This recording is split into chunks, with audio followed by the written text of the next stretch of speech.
சற்று முன்னர் கிடைத்திருக்கும் ஒரு முக்கிய செய்தி, பிரேக்கிங் நியூஸ். உச்சநீதிமன்றத்தில் செந்தில் பாலாஜி அமைச்சராக தொடர்வதற்கு எதிராக வழக்கு தொடரப்பட்டிருக்கிறது. எல்லோரும் அறிந்ததுதான். இந்த வழக்கு இன்று விசாரணைக்கு வந்தது. வித்யாதர் என்பவர் தொடர்ந்திருக்கும் இந்த வழக்கிலே உச்சநீதிமன்றம் நீதிபதி இன்றுமே தமிழக அரசு மீது கடுமையான ஒரு கேள்விகளை எழுப்பியிருக்கிறார். எப்படி செந்தில் பாலாஜி இன்னும் அமைச்சராக தொடர்கிறார்? ஜாமீன் கொடுத்தால் மீண்டும் அமைச்சராக்கி விடுவீர்களா என்று கேள்வி எழுப்பினார். இதற்கு பதிலளிக்க சொல்லி தமிழக அரசுக்கு நோட்டீஸ் வழங்கப்பட்டு இந்த வழக்கு ஒத்திவைக்கப்பட்டிருக்கிறது.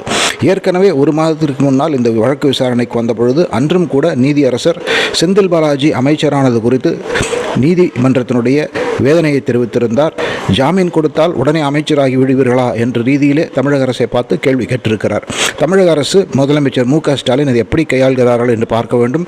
செந்தில் பாலாஜி தாமாக ராஜினாமா செய்வதற்கு வாய்ப்பில்லை என்று பலரும் சொல்லுகிறார்கள். பொறுத்திருந்து பார்க்க வேண்டும்.